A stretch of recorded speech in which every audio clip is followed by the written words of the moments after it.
sadly, both the Jewish rites of passage as well as Christian rites of passage can sometimes be only seen as just that. I remember when I used to sing in a group in college, we used to sing at bar mitzvahs. I didn't know what was going on, and sometimes I wonder if the people there knew the meaning of what they were going through. Did your journey into the Catholic Church actually help discover the beauty of the heritage you brought with you? It really did. I'm glad you asked that question. As I put it to my parents, I said, and I believe I became a much better Jew when I became a Christian. What I mean by that, I want to qualify that. Jesus was a Jew.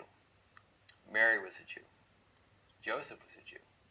All 12 of the apostles were Jews. Every author of every book of Scripture, except for Luke, therefore Luke and Acts, were Jews.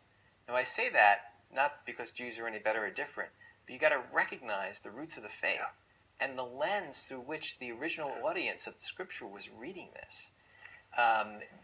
Christianity is, at its heart, Jewish. Paul in Romans talks about the Gentiles being grafted in to the promises of Israel. It wasn't that Israel was grafted into the promises in the New Covenant. The New Covenant is the new wine in new wineskins rather than the old, not in the old wineskin. So it's not trying to recreate or layer on top of the Mosaic Law. But the Mosaic Law was pointing to something which is a natural completion. So we would expect to see within Christianity elements of Judaism. And in fact, if you think about it, the early church was so Jewish, there was actually a debate as to whether Gentiles had to become Jews to become Christians. In Galatians, right? Do the Gentile believers need to be circumcised and follow the laws of Moses in order to be part of the covenant community, to be grafted in Israel? The answer was absolutely no. Okay?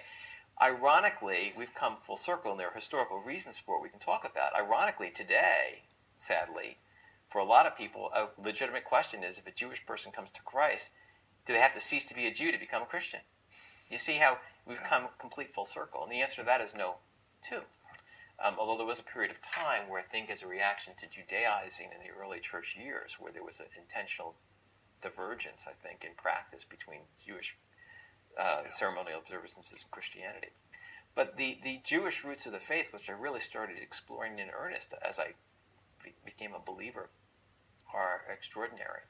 And if it's okay, maybe talk a little bit about just even Jesus and the Jewish calendar, because it's really striking. Well, I think exactly. I think I want you to talk about that, because I'm a convert from Protestantism into the Catholic Church, and I even think my own background didn't ever appreciate the continuity. We always talk about Old Testament prophecy being fulfilled in Jesus, as opposed to Jewish prophecy. Right. And it's the same thing, but we didn't fully understand it because we're always looking back, understanding it from our perspective, rather than looking from the other perspective at Jesus. Exactly. Seeing he has the fulfillment of everything they've been waiting for. That's the context which we have to understand him as well as our Catholic faith. Exactly.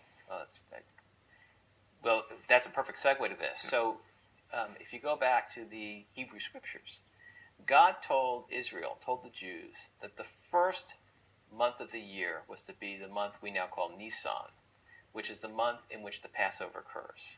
And he told them that. Why? Because, as I indicated, the exodus from Egypt, the redemption from slavery, was the singularly most important historical act in Judaism. So that was supposed to be the first day of the month. That's how important it was. And in the month of Nisan, for the Passover holiday, on the 10th of the month, you were supposed to take an unblemished lamb. You were supposed to inspect it to make sure that it was unblemished. And on the 14th day of Nisan, you were supposed to slaughter the lamb and consume the entire sacrifice. And the reason for this was that it's in commemoration of the actual exodus, when they slaughtered the lamb and put the blood on the lintels of the doorposts in order to stop the angel of death from coming into the Jewish homes.